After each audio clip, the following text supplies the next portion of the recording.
Guess what? They did a protest or a rally for Aaron Bushnell, and veterans. It says veterans say free Palestine. Remember Aaron Bushnell. And what were they doing? Veterans showed up to burn their uniforms. Wow. Watch this. This is good stuff. Watch it. Aaron Bushnell! He is not alone! He is not alone! Remember Aaron Bushnell! Remember Aaron Bushnell! He is not alone! Remember Aaron Bushnell! Remember Aaron Bushnell! He is not alone! Remember Aaron Bushnell! Remember Aaron Bushnell! He is not alone! He is not alone! Remember Aaron Bushnell! Remember Aaron Bushnell! He is not alone! Remember Aaron Bushnell! Remember Aaron Bushnell! He is not alone! He is not alone! Wow. Remember Aaron Bushnell! Remember Aaron Bushnell! He is not alone! He is not alone! Remember Aaron Bushnell! Remember Aaron Bushnell!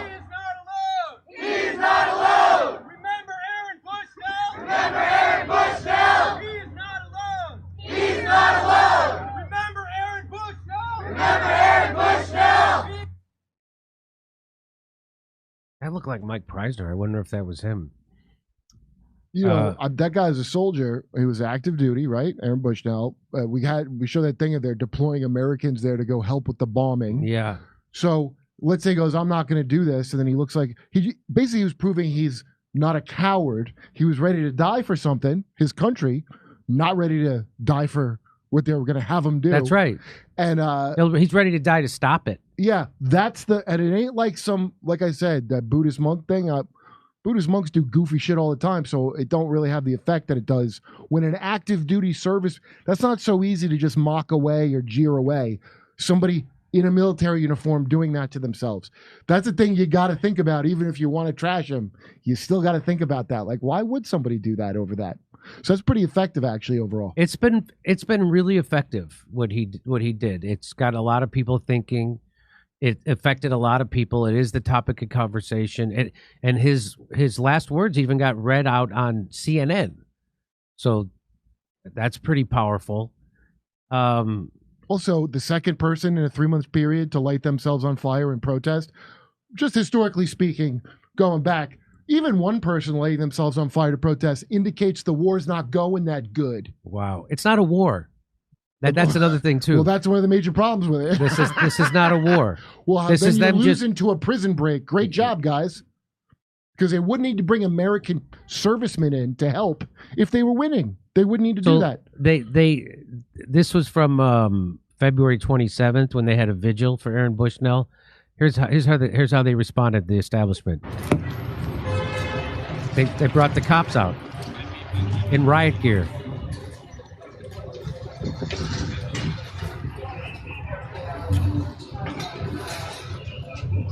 More cops than they had on January 6th. Is that so if anybody lights themselves on fire, they can beat the fire They out can of beat them? the fire out of them. Well. So, yeah, the cops show up. But now that Israel's genocide has pushed an American airman to make that ultimate sacrifice, nonviolent protest is somehow bringing America closer to violence? It is astounding the lengths they will go to defame our bravest people.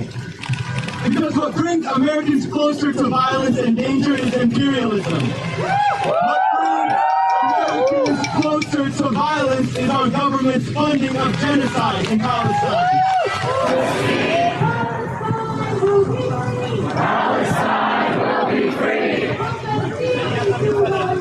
From the sea to the river. In our millions, we are all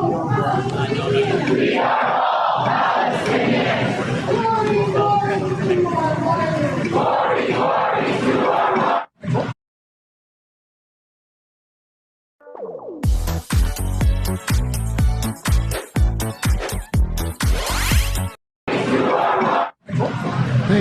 So somebody had that Russian flag there. By the way, thanks for bringing that flag to really make us look bad. I'll guarantee idiot. you that was a undercover person there to discredit that. Did you see the footage of Seinfeld where people are going, Seinfeld, world Jewry? They kept saying he's part of the world Jewry.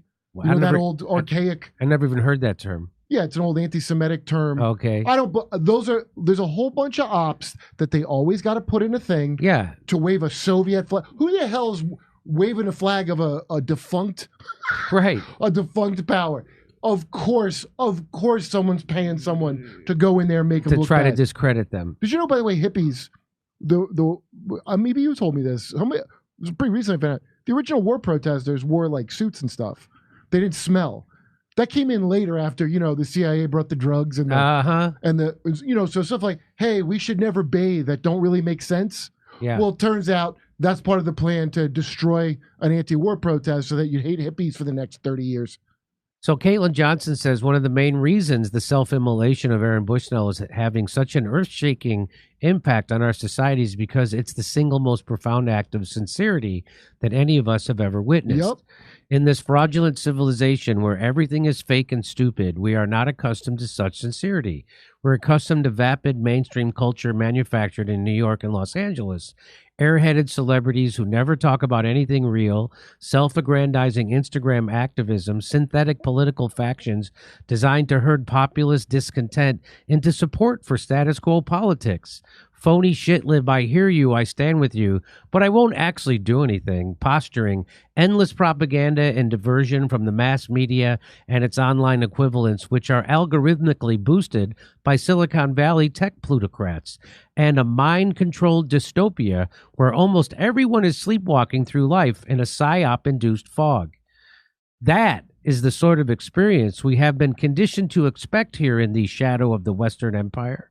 And then out of nowhere, some Air Force guy comes along and does something real, something as authentic and sincere as anything could possibly be, with the noblest of intentions. What, anti-Semitism?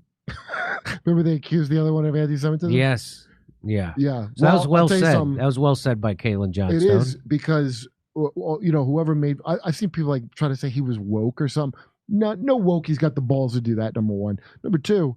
A bunch of Islamic groups that remember when Osama bin Laden was like, "Here's why you deserve to die, innocent people, because you voted for this and you support Israel." Well, that's what Israel says about Hamas. Yeah, that's right. And the Palestinian people, they support it, so they deserve it. Okay, but because that guy, an active duty serviceman, did that, that message got across to a bunch of Islamic groups who they could have been told that they should just kill all of us. And that a statement like that means, oh, the regular people aren't in on it. So actually, he probably saved quite a few innocent lives before another terror attack happens by them not being able to go, all the Americans are in on it. They're not. So guess what? We live in a oligarchy, so it doesn't matter who or what we vote for. The people we get to vote for are pre-chosen, just like in China. And the people who you want to vote for, they kick off the ballot and they don't allow you, and they smear them and discredit them. That's what happens in America. You get your candidates pre-chosen by the establishment. And guess who's won every election in my lifetime? Goldman Sachs and Bank of America and the military-industrial complex. The House has won every election. It doesn't matter if it was Bill Clinton or if it was George Bush. Bill Clinton was going to come in and cut the legs out from underneath the unions. He was going to explode the prison population while gutting welfare and deregulating Wall Street and consolidating the media. It didn't matter if it was Bill Clinton or George Bush the first that did. They both did it. It doesn't matter if it was Mitt Romney or Barack Obama. You were both going to get a right-wing healthcare plan that was a giveaway to Big Pharma and the insurance companies, while he kicked 5.1 million families out of their houses and made sure that the bankers still got their bonuses, while he dropped more bombs than George W. Bush. It didn't matter if it was that or that. It doesn't matter. Hey, you remember when everybody's wondering if Taylor Swift and the Football Man are a psyop? Yes, all the things of your life and your culture are a carefully designed psyop to make you be a chump, which many people are. Like, there's not a single aspect of it, of this absolute insane Moloch worshipping death cult, that is not a psyop. This was what she says, great. It's somebody being so sincere. It's crazy.